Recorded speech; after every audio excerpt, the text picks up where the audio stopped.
que la Biblia se interpreta a sí misma. Es verdad que gracias al Señor hay muy buenos libros y comentarios y diccionarios, pero el mejor libro para entender la Biblia es la Biblia misma.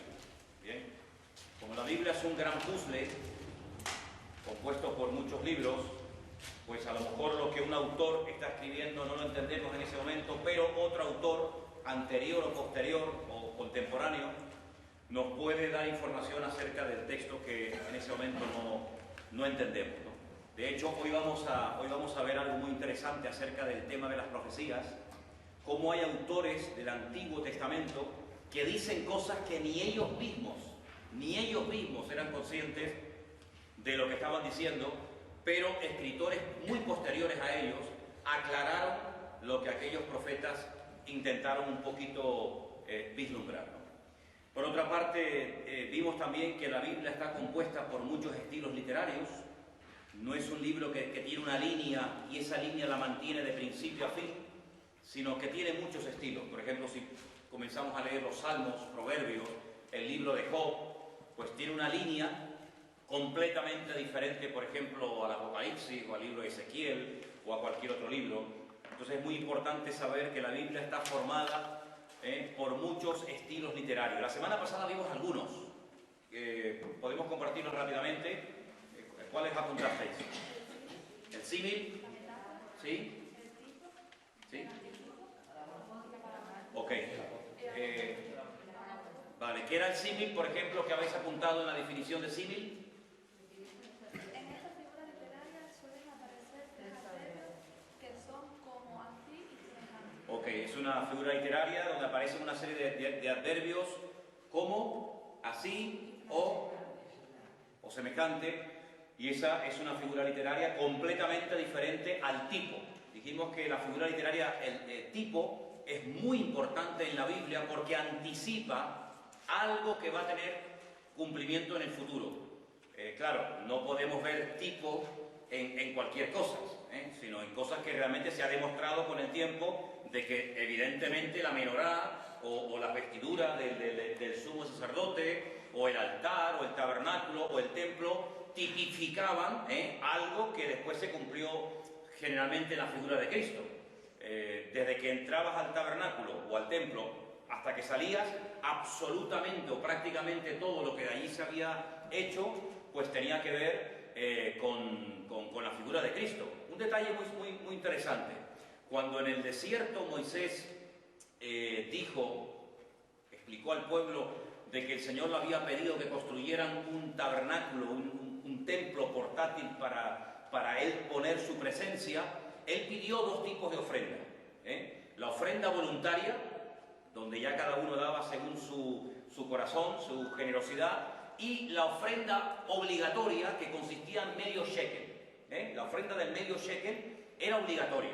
Todo israelita tenía que pagarla, y la ofrenda voluntaria, pues ya digo, según sintiera cada uno en su corazón. Es curioso que las bases sobre las que se construyeron las columnas del tabernáculo, que eran de plata, se pagaron con la ofrenda obligatoria y todo lo demás con las ofrendas voluntarias. Y aquí hay una lección muy importante, ¿no? Tiene que haber un fundamento. Hay cosas que hacemos voluntariamente, unos las hacen mejor, otros las hacen peor, unos dan más, otros dan menos, pero en lo que es obligación, eso es una base sobre lo que se construye posteriormente todo lo que tiene que ver con la obra del Señor, ¿no? Es decir, que lo que tenemos que cumplir, en cierto sentido, es como un fundamento que le da base a la obra de Dios. Y es muy importante ver en la Biblia que hay cosas que son voluntarias, pero hay otras cosas que son de obligatorio cumplimiento. Y ahí no hay, yo opino, yo me parece o yo creo, ¿no? Bien, vamos a ver hoy una figura literaria, dos realmente, que para mí son muy importantes. Y vamos a poner, escriban ahí por favor, antropomorfismo. Es una palabra un poco larga, un poco complicada. Antropomorfismo.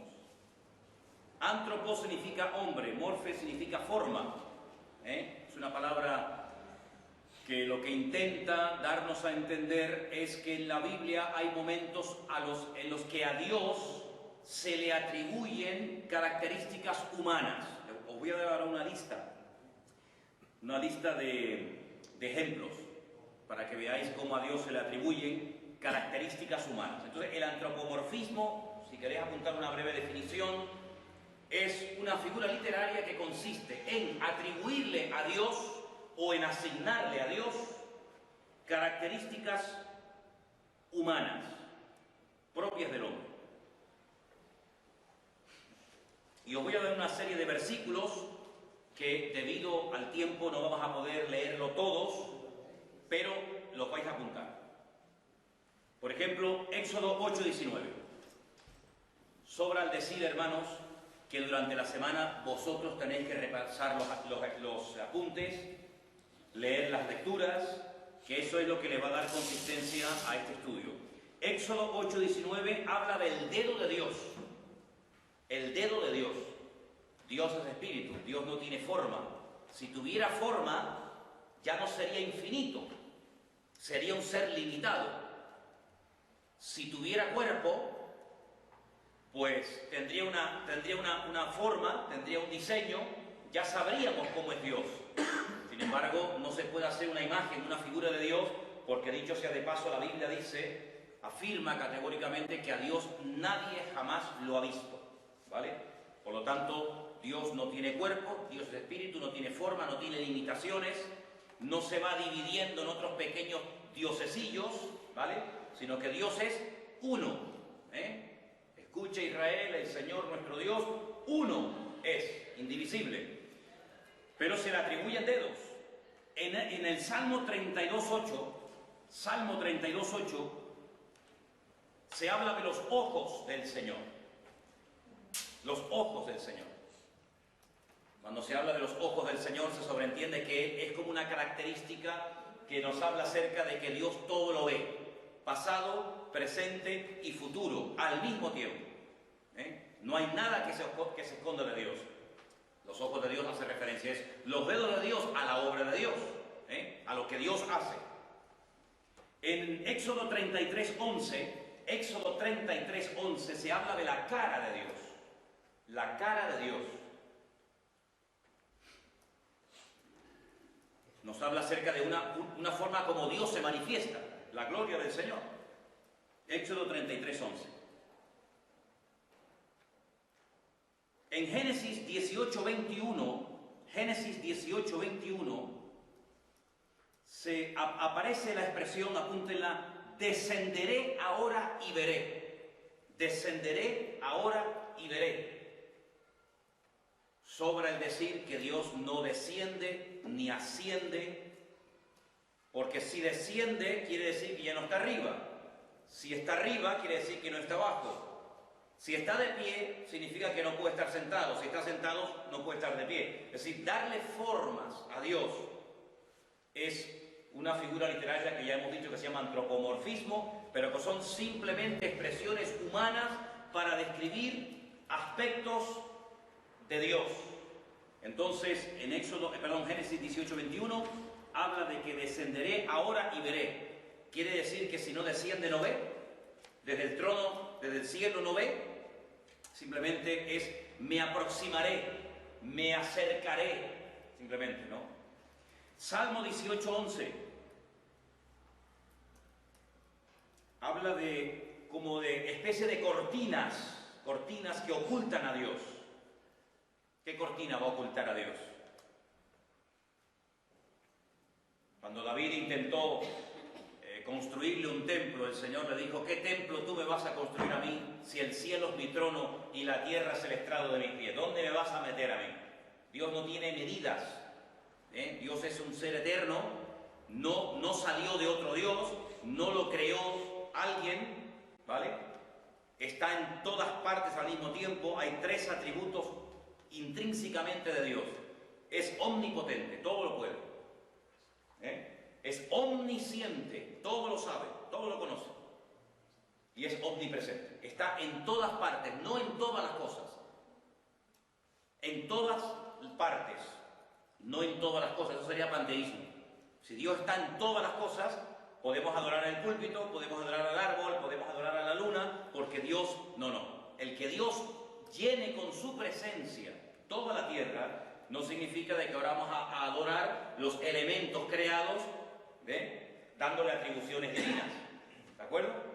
Eso es la figura del antropomorfismo. La prosopopeya, apunten esto por favor, prosopopeya es otra figura literaria muy interesante que os voy a dar una pequeña definición para que la anotéis.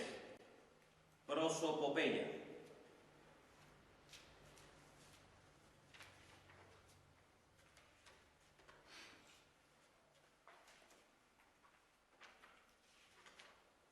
La semana pasada yo os di también versículos, ¿no? De las distintas, ¿cómo es? De las distintas figuras literarias, ¿verdad? ¿Sí? Ok. Tenía aquí la definición, no la encuentro ahora mismo. Bueno, apuntar esta entonces, mientras tanto. La fábula. Ahora os doy la anterior. La fábula, la única fábula que aparece en la Biblia está en Jueces 9, del 7 al 20. Por favor, leerla esta noche al llegar a casa. Sí, ahora os la doy. Jueces 9, del 7 al 20.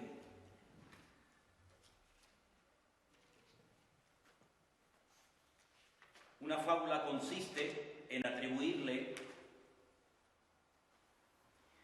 a los animales o a cosas inanimadas características humanas. Eso es la definición de fábula. Características humanas a animales o a cosas inanimadas, como por ejemplo árboles. Vais a encontrar una conversación entre 3 árboles. Sobra decir que los árboles no hablan, pero sin embargo en esa fábula se ve cómo los árboles hablan entre sí y es muy interesante lo que ahí ellos están comentando, ¿no? ¿De acuerdo? Tenía por aquí la definición de prosopopeya, pero no la encuentro ahora mismo. Ya os la daré antes de que termine la clase, no os preocupéis. Bien, quiero que apuntéis, aparte de estas figuras literarias, 4 números. El 10, el 40, el 7 y el 70. Repito, 10, 40, 7 y 70. Al lado del 10... Al lado del número 10 vais a poner 2 citas bíblicas. Génesis 31:7. Génesis 31:7 y Daniel 1:20. ¿Ven? Tenemos así, número 10. Tenemos Génesis 31, pongo aquí, ¿vale? Génesis 31:7 y Daniel 1:20, ¿vale? Muy bien. Al lado del 40, ahora vamos a hablar de esto.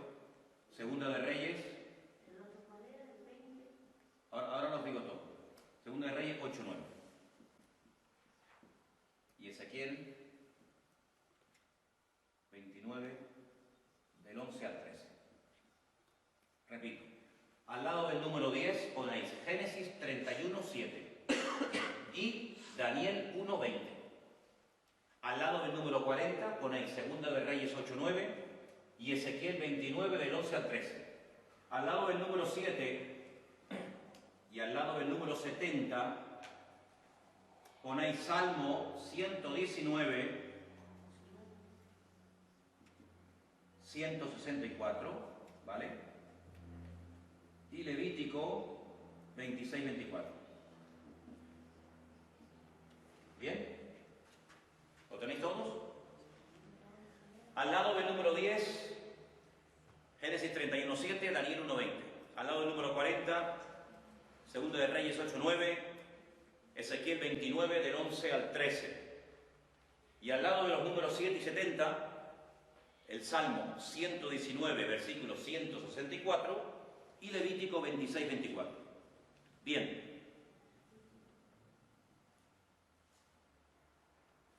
La palabra varios a veces en la Biblia es sustituida por el número 10 o Pues número 10 hace la función de la palabra varios. Entonces ponéis al lado del 10 la palabra varios. ¿Ok? Los números hablan en la Biblia, los números son muy importantes.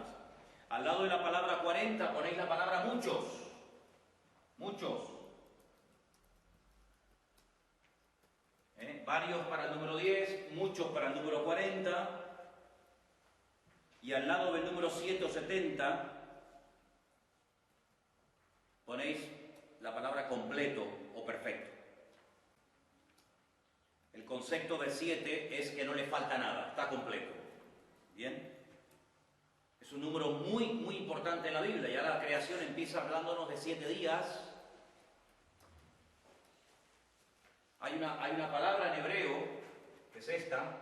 No sé si la podéis más o menos poner ahí. Lo voy a hacer lo más grande posible para que lo hagáis lo más parecido a esto.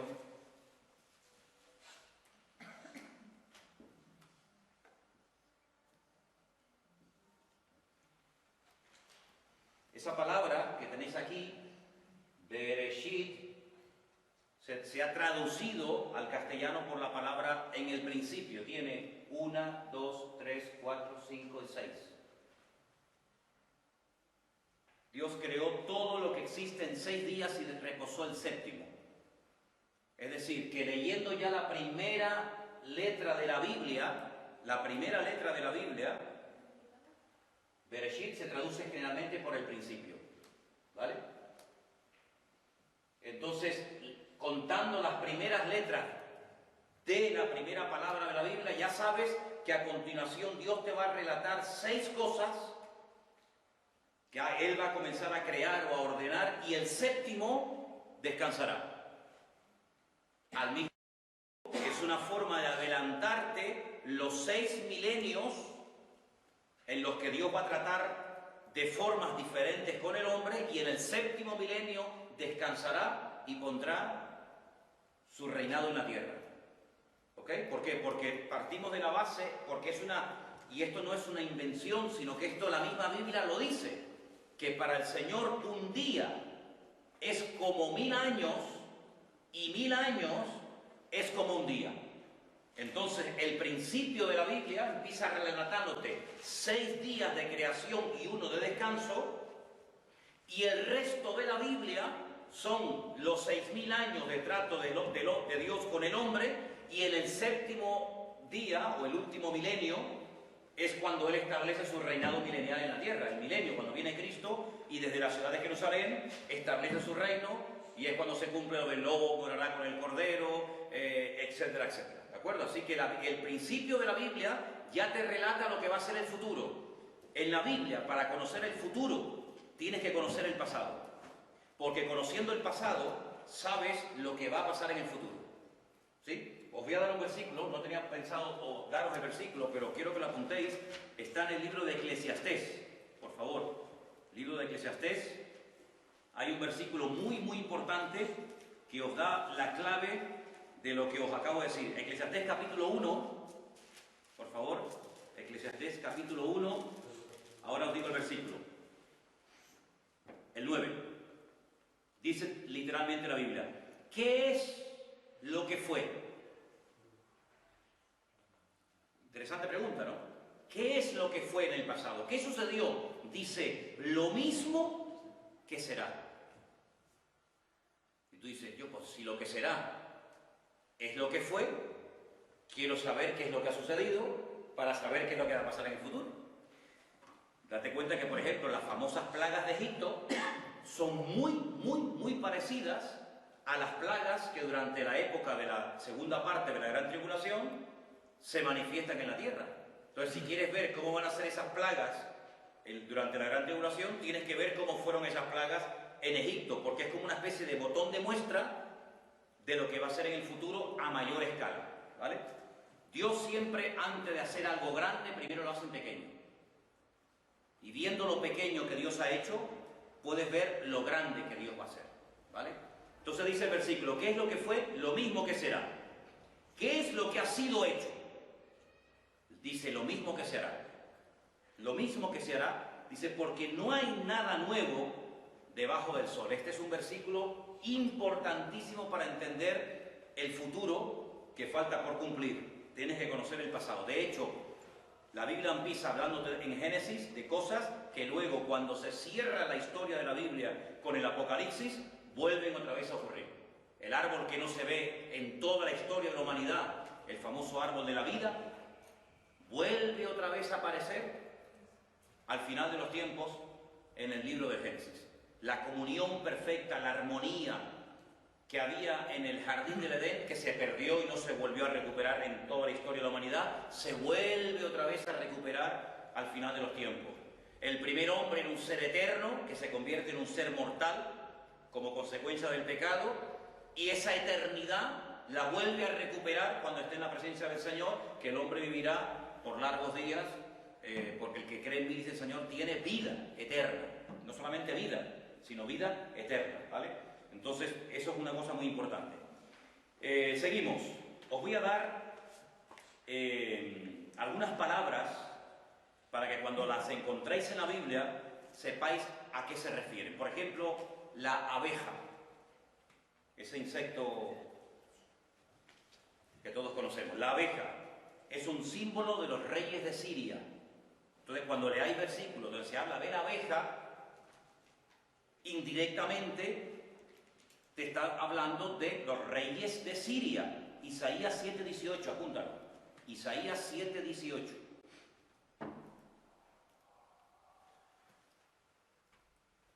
Cuando veas la palabra arpa, el instrumento, el arpa, es un símbolo de gozo y de alabanza.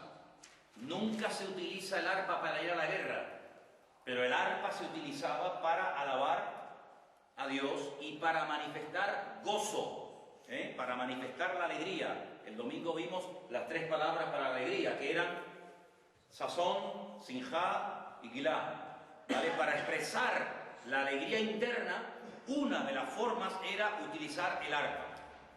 Por eso vas a ver en el libro de Apocalipsis a muchos hijos de Dios tocando arpas. ¿Por qué? Porque es un símbolo de alegría y de alabanza.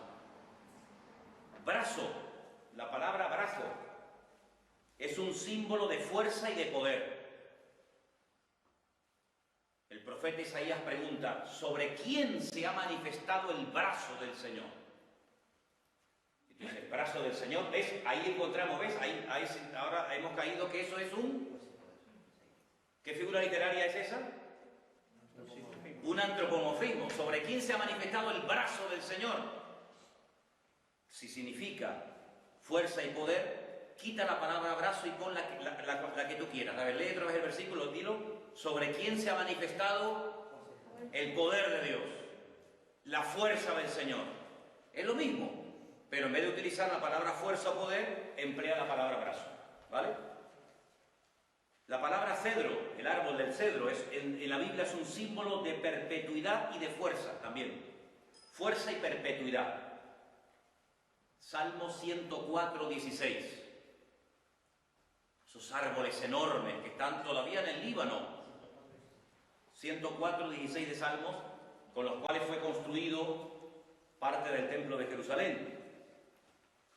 La palabra bestia, eres un bestia. La palabra bestia es sinónimo de tiranía y de un poder destructivo. Tiranía, poder de un tirano y destructivo. Macho cabrío, ese animal que aparece en el libro de Daniel, el macho cabrío. Bueno, es Alejandro Magno, el rey de Grecia. ¿Me traes un ratito si no te importa para borrar esto un momentito? El macho cabrío es Alejandro Magno. Levantar la mano derecha. Levantar la mano derecha, voy a darle 2 citas. Daniel 12:17. Daniel 12:17 y Génesis 14:22. En el Antiguo Testamento levantar la mano derecha era señal de que se iba a hacer un juramento. 12:17 y Génesis 14:22. Cuando se levantaba la mano en el Antiguo Testamento es que se iba a hacer un juramento. Pero dice la Biblia que Pablo levantó la mano y es que pedía silencio. Para que sepa, gracias. ¿Podré borrar con esto? ¿Tú crees? ¿Podré borrar? ¿No tienes un toallón más grande de playa? Ok, voy a borrar esto, ¿sí?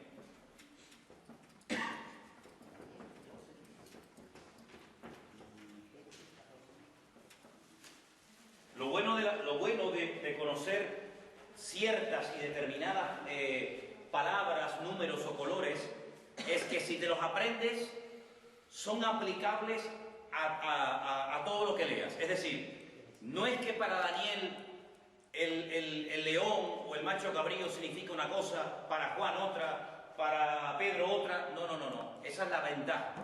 Que si tú te sabes ciertas y determinadas cosas, son aplicables al resto de pasajes bíblicos. Los que estuvisteis en mi casa cuando estuvimos dando los cursos aquellos de Daniel y Apocalipsis, ¿os acordáis? Bueno, pues hay sueños en el libro de Daniel, capítulo 2 y capítulo 7, muy interesantes, porque conociendo lo que significan ahí, cuando vas a interpretar en el libro del Apocalipsis otros animales, o esos animales, significan lo mismo. Por ejemplo, tenemos en el capítulo 2 del libro de Daniel, tenemos 4 animales: un león con alas, tenemos un oso, tenemos un leopardo con 4 cabezas. ¿Es en el capítulo 7? No, en el 2. En el 7, sí, perdón, tienes razón. Capítulo 7, porque el 2 es otro, sí, ahora, es que sí. El 2 lo vamos a poner aquí. Sí, el 2 son los materiales. Y tenemos la bestia, con 10 cuernos, y una cabeza. Ok, entonces, en el capítulo 7, en el capítulo 7 de Daniel, el rey Nabucodonosor tiene un sueño. Nadie es capaz de interpretárselo. En el capítulo 2, Nabucodonosor tiene un sueño. En el capítulo 7, Daniel tiene un sueño. Lo que Daniel vio es esto, animales. Lo que Nabucodonosor vio fue una imagen cuya cabeza era de oro, el pecho y los brazos eran de plata, el vientre y los muslos eran de bronce, y los pies y las piernas eran de hierro mezclado con barro. ¿Ok? Lo hemos hecho al revés. Capítulo 2, Nabucodonosor tiene un sueño donde ve una imagen de 4 materiales diferentes: oro, plata, bronce y hierro mezclado con barro. En el capítulo 7, Daniel tiene un sueño donde ve animales. Entonces, esto es muy fácil, pero tienes que aprendértelo. Muy fácil. Tanto el león con alas como la cabeza de oro representa a Babilonia, el imperio de Babilonia. El oso y la plata representan a los medos persas.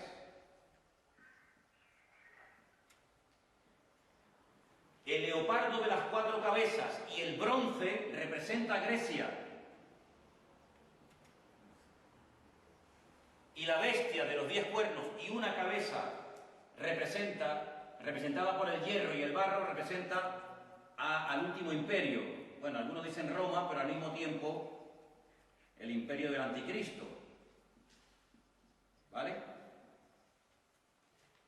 Entonces, si tú te encuentras en otro pasaje de la Biblia un leopardo,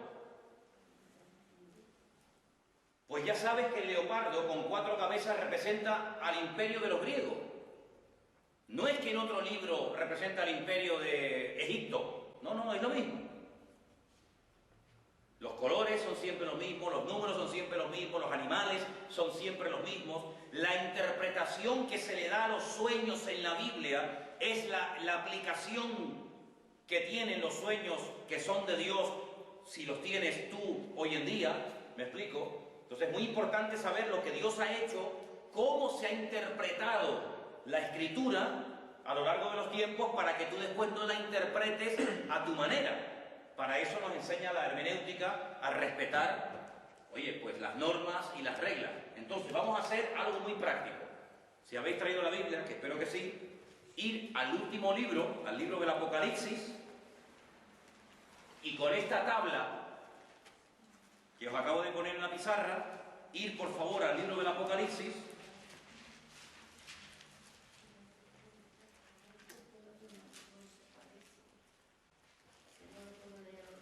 al capítulo 13, Apocalipsis capítulo 13, versículos 2 y 3.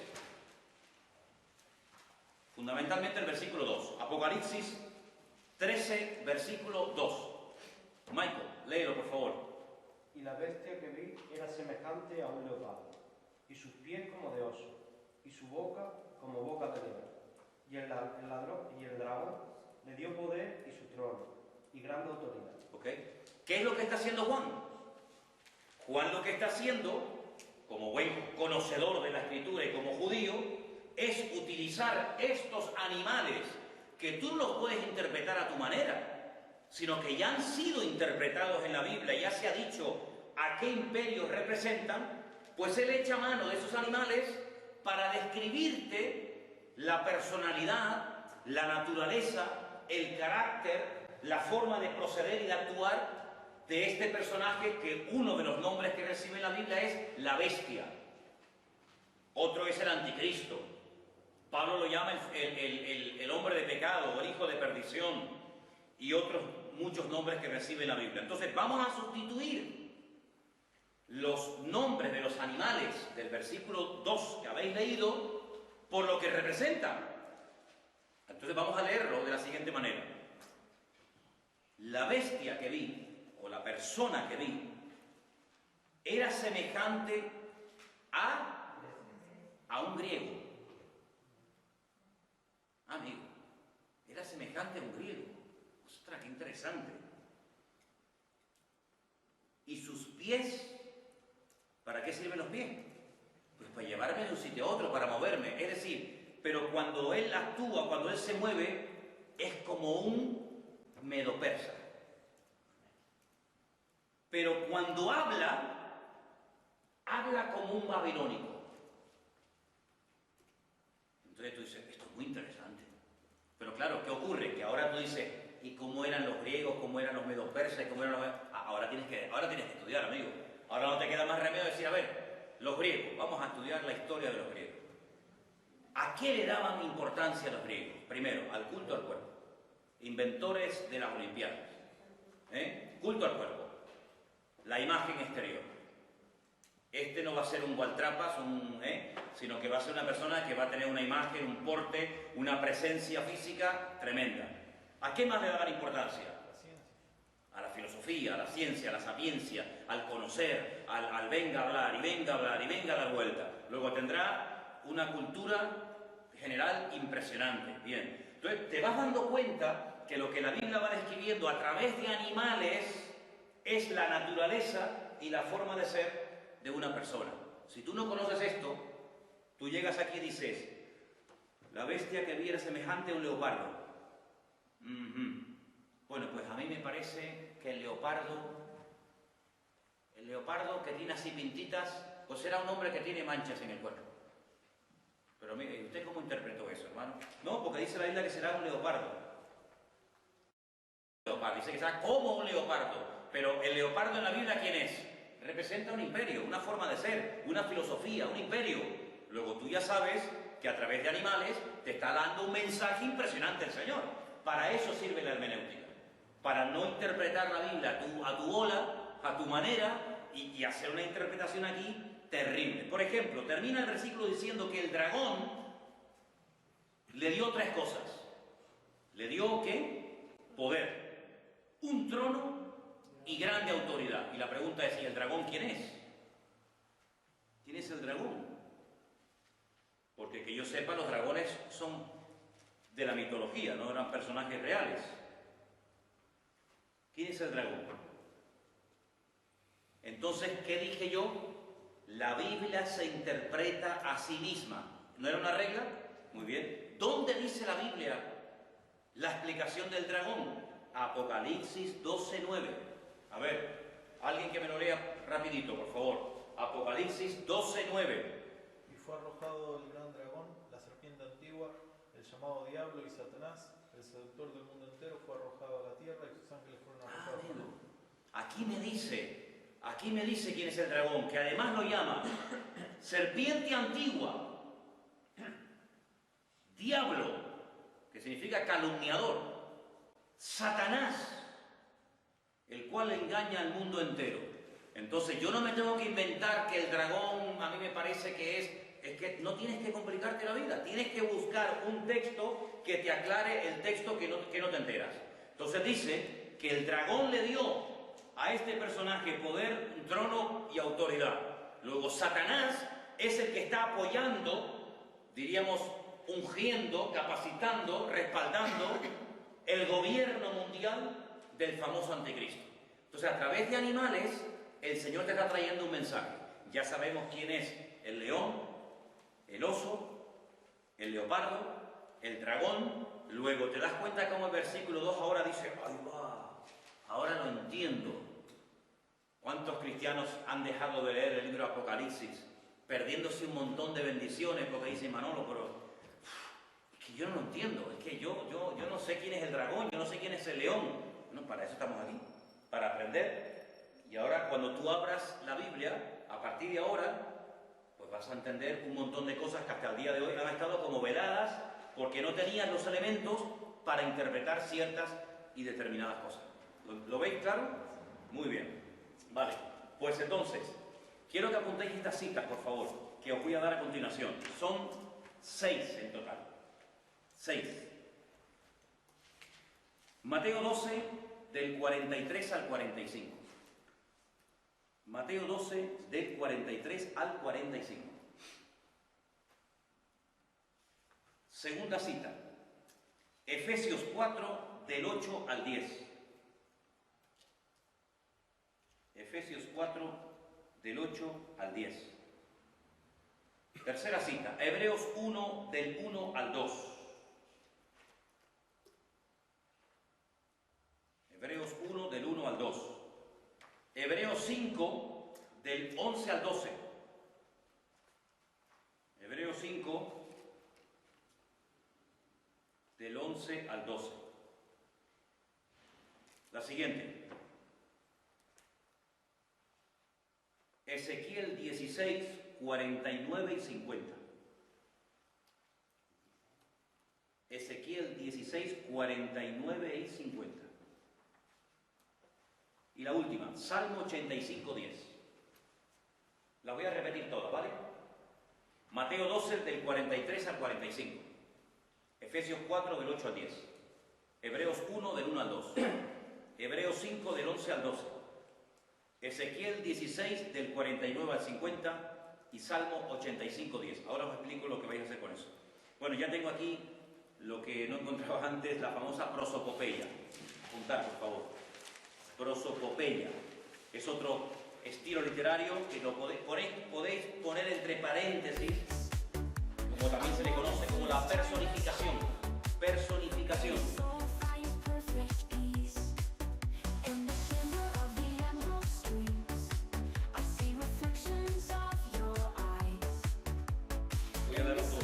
Para que la leáis con tranquilidad en casa después. Salmo 114, del 5 al 8.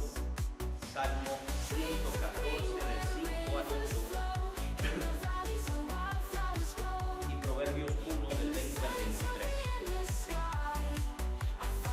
La prosopopeya y la fábula se parecen, con la diferencia de que en la prosopopeya se le dan características humanas, a animales, plantas o a cosas inanimadas. Tú dirás, pero también en la fábula es igual. Sí, pero la fábula es una narración, ¿vale? La fábula es algo que puede ser un árbol, un animal, que se comporta como una persona, pero es como un cuento.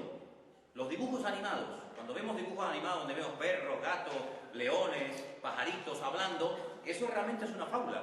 Es algo que es como un cuento. La prosopopeya no es un cuento, sino simplemente que compara a este hombre, por ejemplo, cuando Jesús dijo, le dicen a Jesús, el rey Herodes quiere conocerte, el rey Herodes quiere hablarte. ¿Qué dijo Jesús? Id y decirle a esa zorra, y lo llama zorra a Herodes, pero no cuenta un montón de cosas dando una explicación de por qué considera que Herodes es una zorra. Eso es prosopopeya, cuando comparas a un animal con una persona o le das características a un animal como si fuera una persona, ¿sí? Pero no es un cuento, no es una narración extensa, larga, como es una fábula. ¿De acuerdo? Bien. Volviendo a las citas que os acabo de dar. Tenéis 6 citas.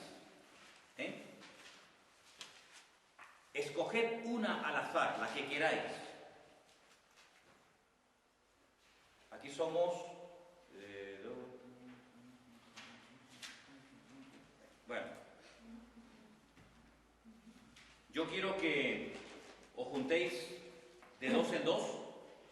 De 2 en 2, coged una persona. Y vosotros interpretéis con las reglas elementales que os he dado ya en estos días, más las cosas que se han ido diciendo y también las que se han compartido hoy, quiero que me expliquéis el texto que vosotros escojáis, de los 6 que os he dado, el que vosotros queráis.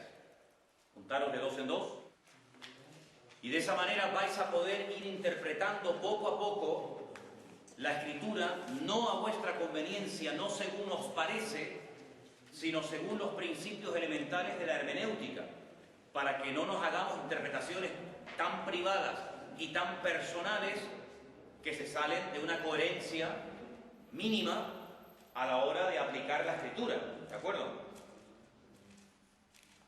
Entonces, el pasaje de Mateo 12, del 43 al 45, lo tenéis vosotras. Lo voy a leer en altavoz, porque como estamos grabando la clase, dice así: cuando el espíritu inmundo sale del hombre, anda por lugares secos y buscando reposo y no lo halla. Entonces dice: volveré a mi casa de donde salí, y cuando la llega, la halla desocupada, barrida y adornada. Fijaros las expresiones, ¿no? Entonces va y toma consigo otros 7. ¿Por qué no dice 8, 10, 20, 40? Porque ya os dije. Toma 7 espíritus peores que él, y entrados mora allí, y el postrer estado de aquel hombre viene a ser peor que el primero. Así también acontecerá a esta mala generación. Luego tiene una aplicación el texto, ¿vale?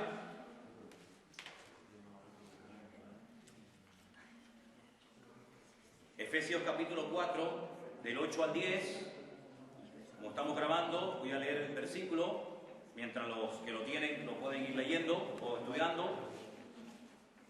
El que descendió es el mismo que también subió por encima de todos los cielos para llenarlo todo. El que descendió es el mismo que también subió por encima de todos los cielos para llenarlo todo. Pero el versículo anterior dice: subiendo a lo alto, llevó cautiva la cautividad. Ahí hay como un juego de palabras, ¿no? Y dio dones a los hombres. Bien. Hebreos capítulo 1, versículos 1 y 2. Dice el pasaje lo siguiente: Dios, habiendo hablado muchas veces y de muchas maneras en otro tiempo a los padres por los profetas, en estos postreros días nos ha hablado por el Hijo, a quien constituyó heredero de todo y por quien asimismo hizo el universo. Seguimos en Efesios 5, 11 y 12. Acerca de esto tenemos mucho que decir, difícil de explicar, por cuantos habéis hecho tardos para oír, porque debiendo ser ya maestros después de tanto tiempo, tenéis necesidad de que se os vuelvan a enseñar cuáles son los primeros rudimentos de la palabra de Dios. Y habéis llegado a ser tales que tenéis necesidad de leche y no de alimento sólido. Ezequiel 16, verso 49.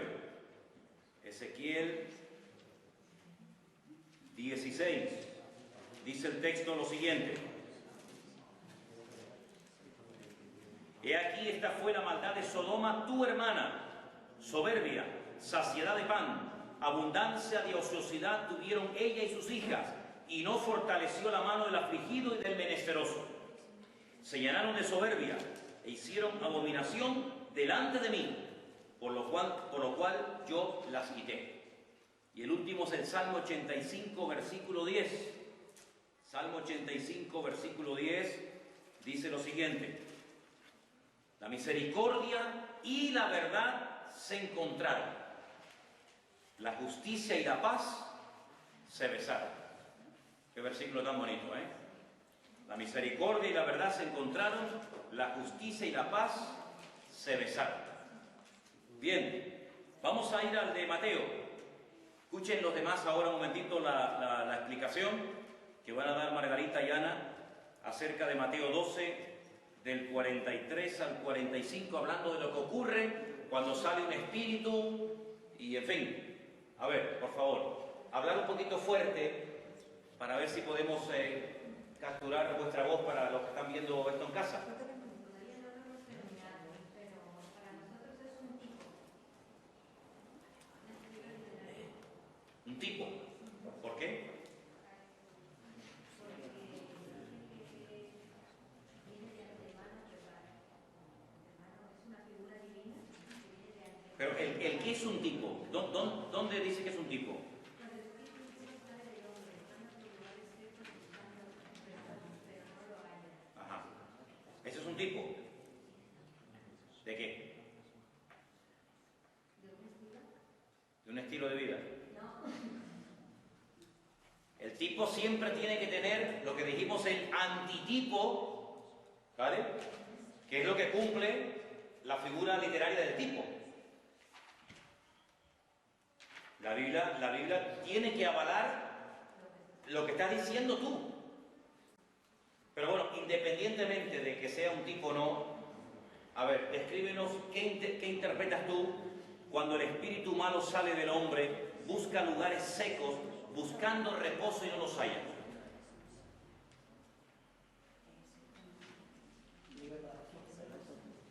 Venga. Tú explícame a mí ese versículo. Y a Ana también, las dos.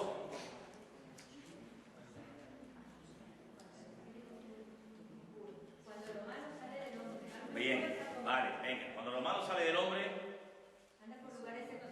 A un lugar seco es algo que no tiene vida. Por ejemplo. bien, perfecto. Buscando reposo, buscando paz. Buscando otro lugar donde meterse. Bien. Como no lo encuentra, ¿qué hace? Pero no lo hay. Entonces cae a un lugar peor del que estaba. ¿Quién? El espíritu que... No, el espíritu no. Cuando el espíritu malo sale del hombre porque ha salido, se va a otro sitio a meterse. Como no lo encuentra, toma una determinación, que lo dice el versículo. ¿Qué es lo que decide? Volver. Pero no volver solo, sino con ¿cuántos? Con 7 más. Es decir, acompañado. ¿Qué significa que la casa se la encuentra desocupada, barrida y adornada?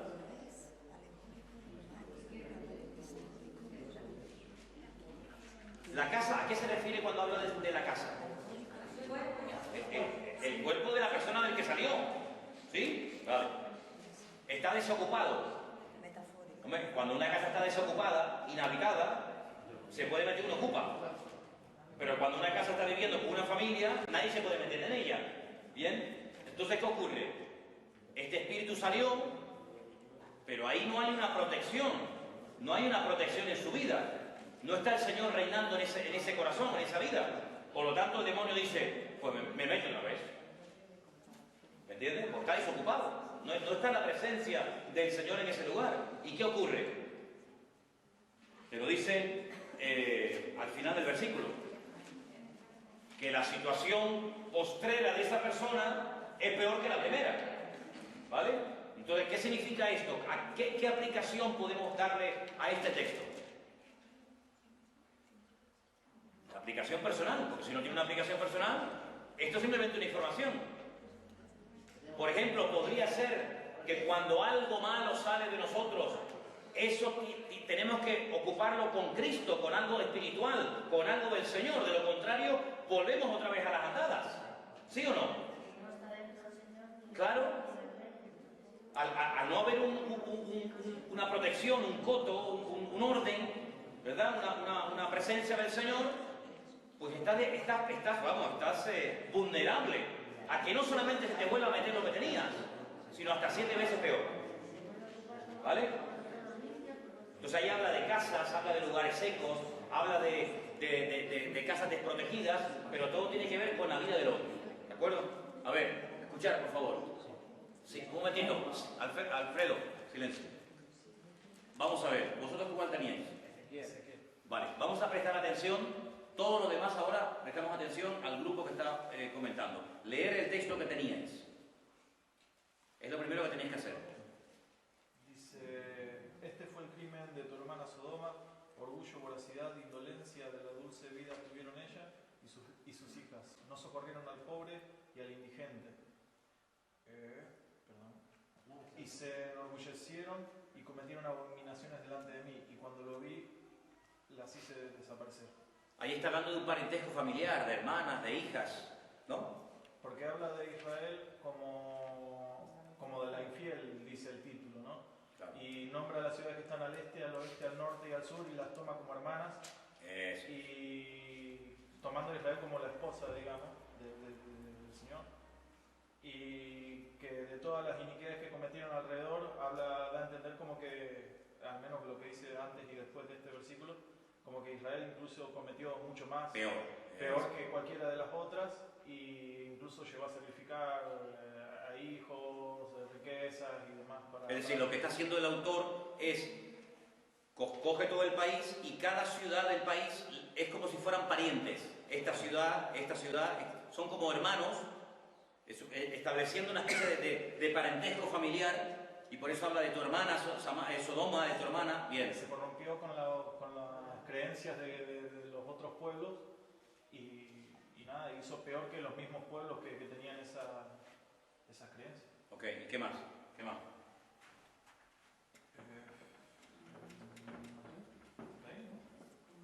¿Ya no le sacáis más? Ese mensaje no dura ni 5 minutos, ¿eh? Mira, vosotros, una cosa que yo os doy como sugerencia. ¿Cuál es vuestro texto? Una forma de estudiar cuando vayáis a estudiar la Biblia. ¿Texto cuál es? Dímelo. Ezequiel 16, 49 y 50. Ok, Ezequiel 16, del 49 al 50. Bien. Punto número 1. ¿De quién habla? De Israel. De Israel. Empieza a leer el versículo. De Sodoma, el versículo de Sodoma. De Sodoma, ok. Sodoma. No os va a quedar más remedio con el paso del tiempo que compraros un buen diccionario bíblico. Porque si está hablando de Sodoma y no sabes quién es Sodoma, pues tienes un problema. Hombre, la Biblia te dice algo de Sodoma, pero lo mejor es que tú cojas un diccionario bíblico y digas, a ver, Sodoma, pum, y me empapo de la historia para ubicarme y saber de quién me está hablando. Bien, ¿qué más dice? Perdona. Sodoma. ¿Quién era? ¿Dónde estaba? Y voy sacando información, ¿vale? ¿Qué más? Léeme el versículo. Dice, aquí esta fue la iniquidad de tu hermana Sodoma, arrogancia. Espera. Punto número 2. Errores o pecados de Sodoma. Bien. ¿Cuáles fueron? Arrogancia. Arrogancia. Abundancia de pan. Eso se llama abundancia de pan. Prosperidad, ¿no? Sí. Bien, prosperidad. ¿Qué más? Y completa ociosidad. Ociosidad. ¿Qué es ociosidad? Estar de balde. ¿Eh? Estar de balde. Sociedad, está ocioso, está todo el día arrancado de la panza sin hacer nada. Ok, esos son los tres pecados de esta gente, de Sodoma. ¿Bien? Arrogancia, demasiada abundancia, prosperidad Orgullo. y ociosidad. También pone orgullo. Sí, que se enorgullecieron, dice. Orgullo. Entonces, con el diccionario bíblico me voy y busco la palabra Sodoma. Automáticamente ya tengo un conocimiento de quién era Sodoma, dónde estaba Sodoma, qué le pasó a Sodoma y me empapo de todo lo que le pasó a esa gente. Bien, ahora me dice que los habitantes de esa ciudad tenían estos 4 pecados fundamentales: arrogancia, abundancia de baja prosperidad, demasiado tiempo libre, ociosidad y orgullo. Muy bien, yo me voy a ir a un diccionario normal y corriente y voy a buscar esta gente para hablar de arrogancia, voy a buscar la palabra ociosidad, etc. Y voy sacándole el jugo a cada una de las palabras del texto, de tal manera que yo pueda decir, bueno, arrogancia es esto, esto y esto y esto y esto. Ociosidad, esto. ¿Y qué más? Sigue. Pero no ayudaron al pobre, o sea, a pesar de la abundancia. No ayudaron al pobre, es decir, totalmente indiferencia. Una indiferencia total por el necesitado. Entonces, tercero, ya sé quién es Sodoma, ya sé qué errores cometieron, y ahora lo que he leído, tengo una aplicación.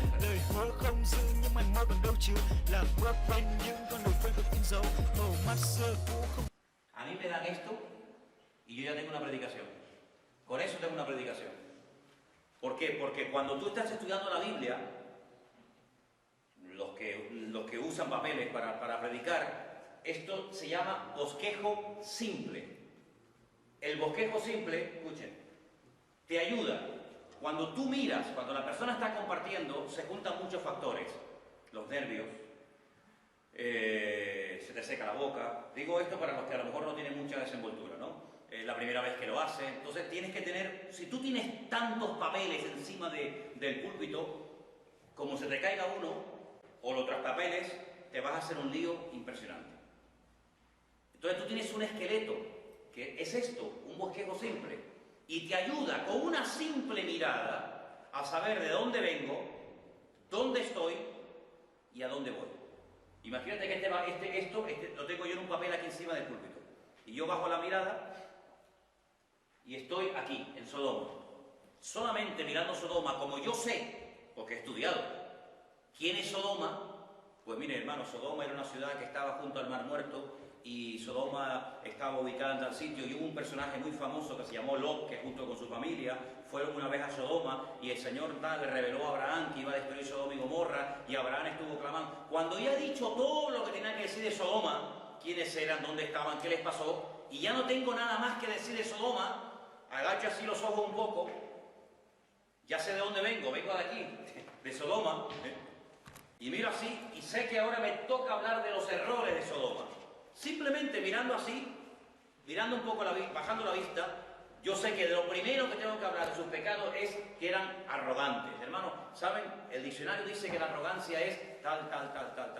Y hay ejemplos en la Biblia de gente arrogante. Tenemos el ejemplo de Faraón, tenemos el ejemplo del rey Nabucodonosor, y la arrogancia dice que es el principio de la caída. Cada vez que hay arrogancia, siempre hay una caída. Cuando ya he dicho todo lo que tenía que decir de la arrogancia, agacho la mirada y hago así, y veo la palabra prosperidad. No toda prosperidad del Señor, hay prosperidad que mata, ¿verdad?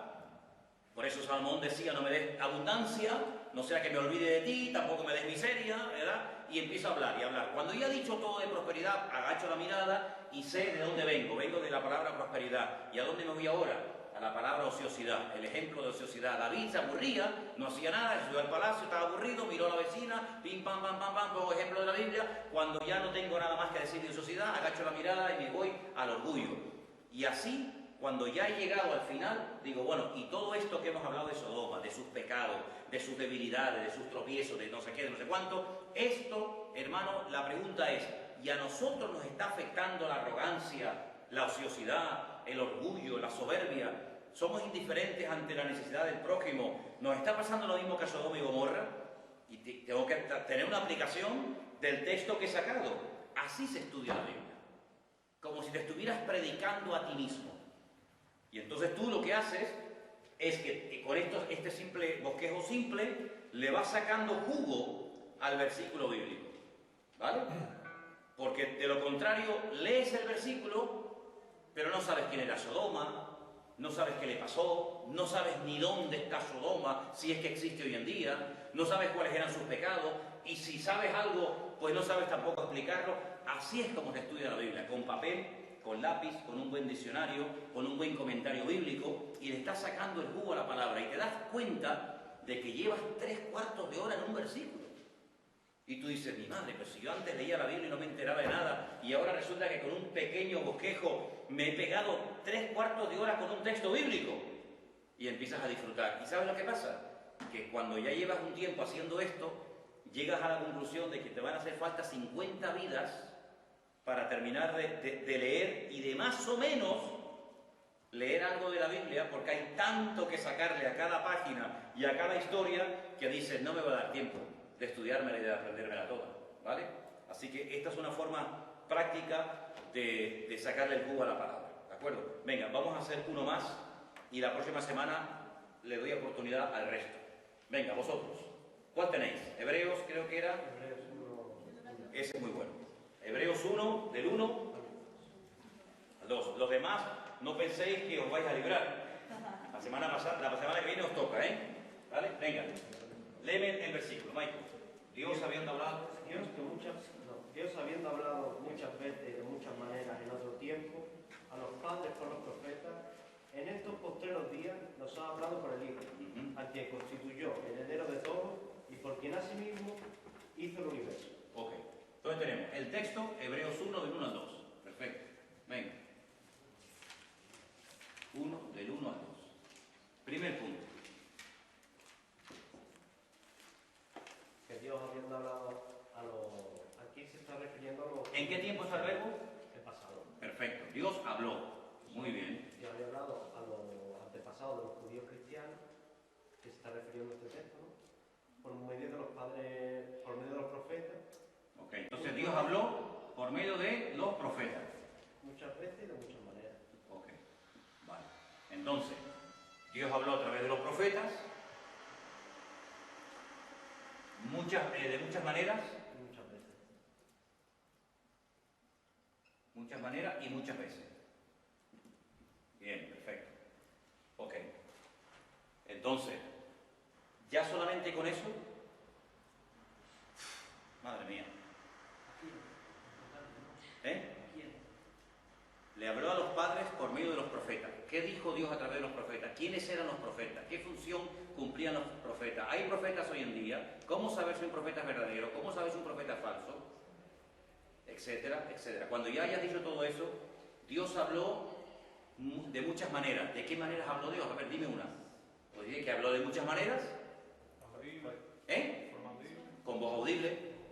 Cuando a este hombre le mandó que se iba a y su mujer, para un ejemplo de que se vea muchos ejemplos que tenía. A través de un burro. Sueños, voz audible, sueños, visiones. A través de un burro. A través de una mula. Dios le habló a uno que iba ahí loco perdido. A través de una salsa. Dios habló de montones de maneras. Perfecto. Y si habló tanto es porque tenía mucho que decir, ¿no? Vale. Y muchas veces. Y ahí ponemos ejemplos, le habló a Abraham, le habló a Jacob, le habló a José, le habló a David, le habló a tal, le habló a cual. Muy bien, de acuerdo. La pregunta es, ¿y sigue hablando? Sí. Que después dice que en estos días finales nos habla por medio de su Hijo. ¿En qué tiempo está el verbo? En estos días nos ha hablado, pero en pasado. ¿Nos ha hablado Por medio de su Hijo. o nos hablará? Nos ha hablado. Nos ha hablado.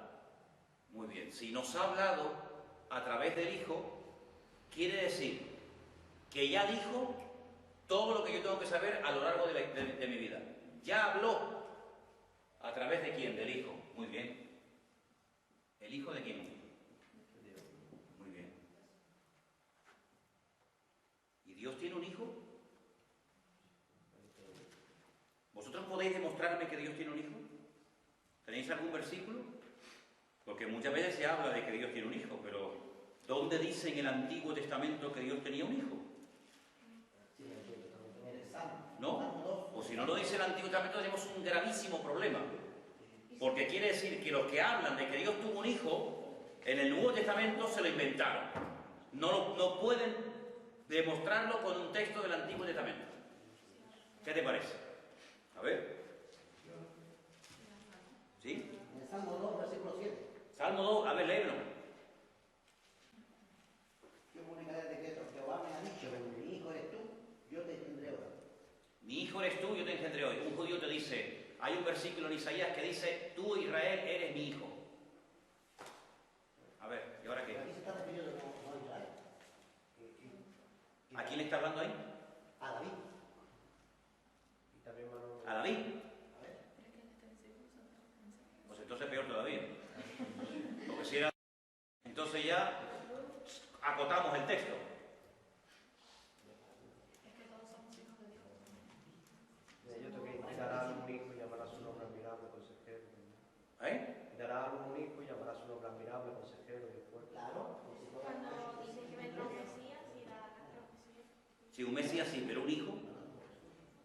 Un hijo no es nacido y un niño no es dado, el principado sobre su hombro. También. Bien, bien. ¿Te das cuenta? Tenéis que demostrar. Si no podéis demostrar vuestra creencia y vuestras afirmaciones, pues tenéis un grave problema. ¿Qué más?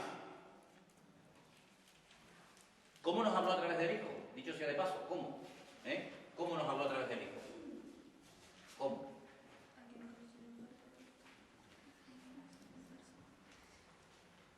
Léeme esa parte que estabas leyendo en voz baja. A quien constituyó heredero de todo y por quien asimismo hizo el universo. ¿A quién constituyó? ¿Quién constituyó al Hijo heredero de todo? Pensad lo que vais a responder, porque os vais a meter en un fregado de mucho cuidado, Léeme otra vez el versículo. El 2. En Sí. estos postreros días nos ha hablado por medio del Hijo, Bien, a quien constituyó heredero de todo y por quien asimismo hizo el universo. ok. La respuesta a la pregunta que acabo de hacer te la da el versículo 1. Dios, habiendo hablado muchas veces a nuestros padres por medio de los profetas, dice, en estos postreros días nos ha hablado Dios por medio del Hijo, a quien Dios constituyó a su Hijo heredero de todo. ¿Dice eso sí o no?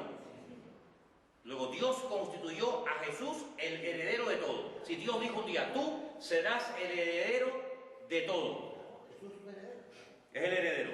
Jesús es heredero. Entonces el Padre constituye al Hijo heredero de todo. Sí, sí. Luego el Hijo es inferior al Padre. No, inferior no. No. Bueno, pues explícamelo. Le delega algo, como mi padre a mí me da una herencia, me delega algo.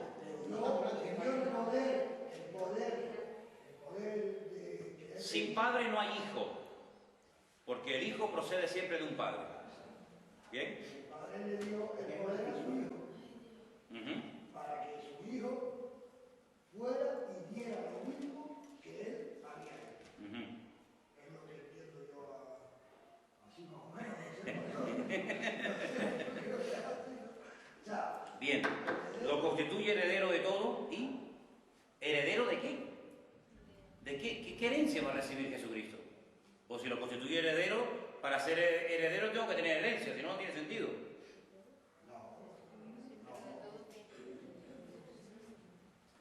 Él va a reinar sobre todas las cosas. él va a reinar en el reino de Es su una, padre, en el mundo hay una figura, y ese es Cristo, ese es su hijo. Ujú. de su hijo y va a Hay una reinar. figura que tenemos que repetir, que es él. ¿Está? ¿Y cómo termina el texto? Aquí, y por quien asimismo hizo el universo. Y por quien a sí mismo hizo el universo. Entonces la pregunta es, coger la Biblia un momentito, abrirla por Génesis 1 y Juan 1. Génesis 1 y Juan 1. Y compararlo.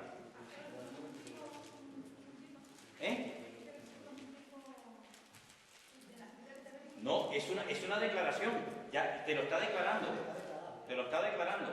Ahí no tienes que decir, será un tipo de... No, ya te dice, el Hijo es heredero de todo.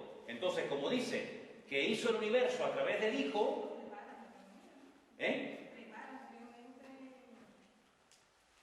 sí, lo que vamos a ver es la eternidad del Hijo, si es que la tiene. Génesis 1.1 y Juan 1.1, ¿me lo podéis leer, por favor?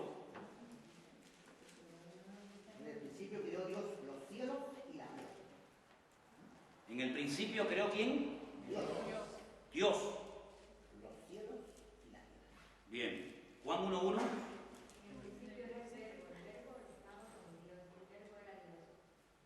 En el principio era el verbo, y en el principio era el verbo, y el verbo era Dios. Dios mismo le manda Era con Dios y el verbo era Dios. Y hay unas preposiciones muy interesantes, Dios mismo en la figura de Jesús. Vamos a ir paso por paso. En el principio era el verbo. Y el verbo era con Dios. Y el verbo era Dios, en. Era con Dios y era Dios. Pero Génesis 1.1 me dice que el que creó fue Dios. Y Juan 1.1 me dice que el que creó era el verbo. Explicarme esa diferencia.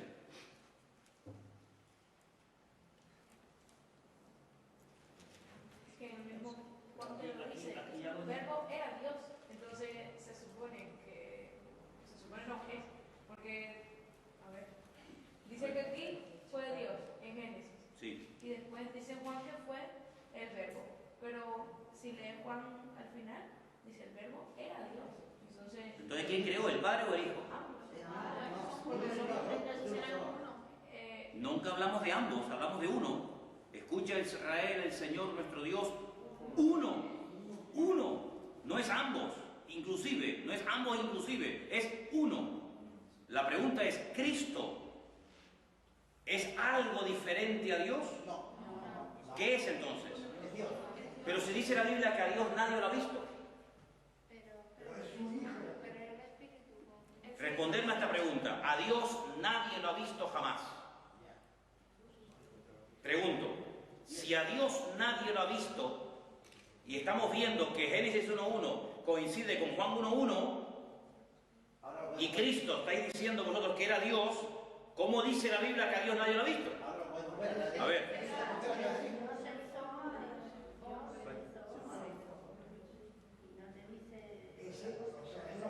Dios se hizo hombre. Es decir, que a Dios no lo vimos como Dios, sino como hombre. ¿Podemos decir eso? Claro. Cuando Cristo estaba es un tema muy interesante, que da mucho. Cuando Cristo estaba en la cruz y dijo, Dios mío, ¿por qué me ha desamparado? ¿Por qué no habló? ¿Por qué no dijo, ¿por qué me desamparé? ¿Con quién hablaba? ¿Con quién hablaba? ¿Con Dios o con Él? Con el Padre. Luego hay momentos que es, como tú decías, ambos, y hay otros momentos que es hijo. Y le dice, Padre, pasa de mí esta copa. Le está hablando al Padre, porque si no está hablando al Padre, esto es una tomadura de pelo, ¿no? Padre, pasa de mí esta copa. Bien. Pero ahí dice que el Padre nos habló a través del Hijo.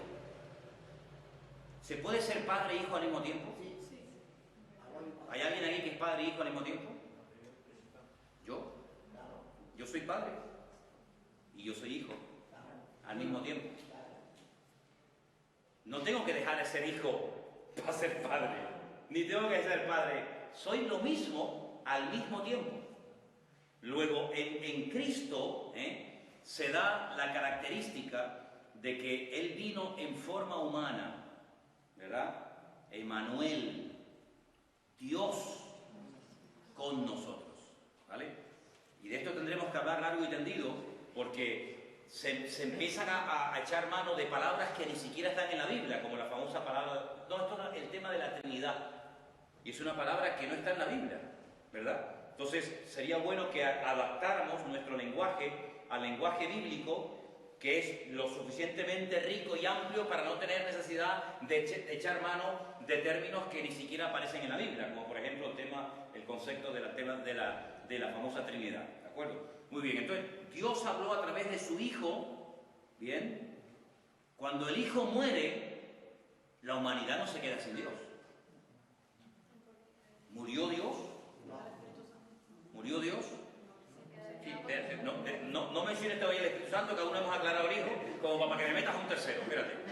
Entonces, Cristo muere, pero ahora en Efesios 4, ¿quién tenía Efesios 4? Ahí dice algo impresionante que poquísimas veces se dice en las iglesias, pero lo dice la Biblia. ¿Qué dice?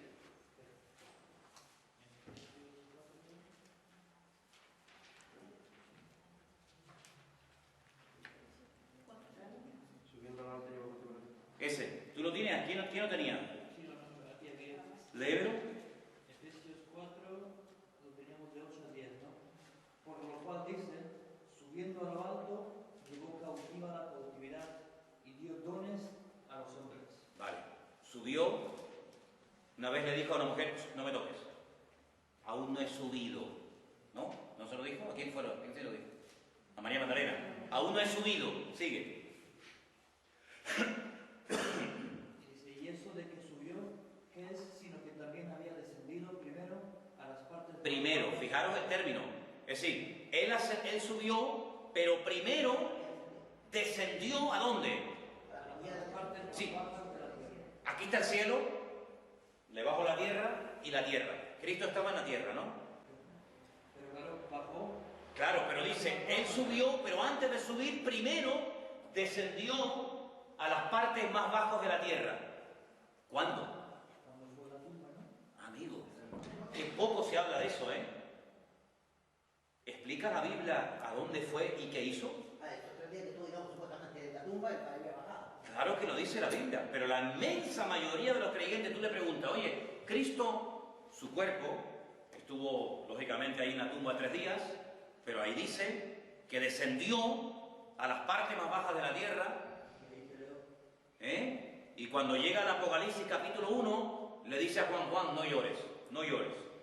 Dice, porque tengo las llaves del Hades y de la muerte. Ah, amigo, tenía las llaves de la muerte y del Hades. Luego, ahí fue donde bajó. Y ahí se produjo algo que no vamos a entrar ahora, porque si no se nos va aquí la madrugada, ¿vale?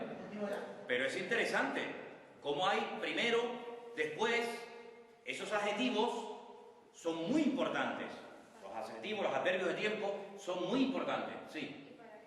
Ah, bueno, lo tendrían que explicar ellos, que son los del grupo, lo tendrían que explicar ellos. Pero vamos a cortar hoy aquí, pero os voy a dar un versículo que os va a venir de perlas, que os va a dar mucha luz con esto del Padre, del Hijo, de tal y cual. Mira, primero os los voy a leer y os voy a hacer preguntas, porque son versículos que son preguntas. La primera pregunta: ¿quién subió al cielo y descendió? Tú la acabas de leer ahora. Bien. Segunda pregunta: ¿quién encerró los vientos en sus manos? Encerró los vientos en su mano. ¿Quién ató las aguas en un paño? ¿Quién afirmó todos los términos de la tierra? ¿Cuál es el nombre de su hijo? Y dímelo si lo sabes. Ahí dice que Dios tiene un hijo. Vuelvo a leerte las preguntas, son impresionantes las preguntas. No. ¿Quién subió al cielo y subió y descendió? Ajá. ¿Quién encerró los vientos en sus manos? ¿Quién ató las aguas en un puño? ¿Quién afirmó los términos de la tierra? ¿Cuál es su nombre? ¿Cuál es su nombre? Dice. Habéis dicho Dios. Yo te digo, ¿cuál es su nombre? ¿Y el nombre de su hijo, si lo sabes?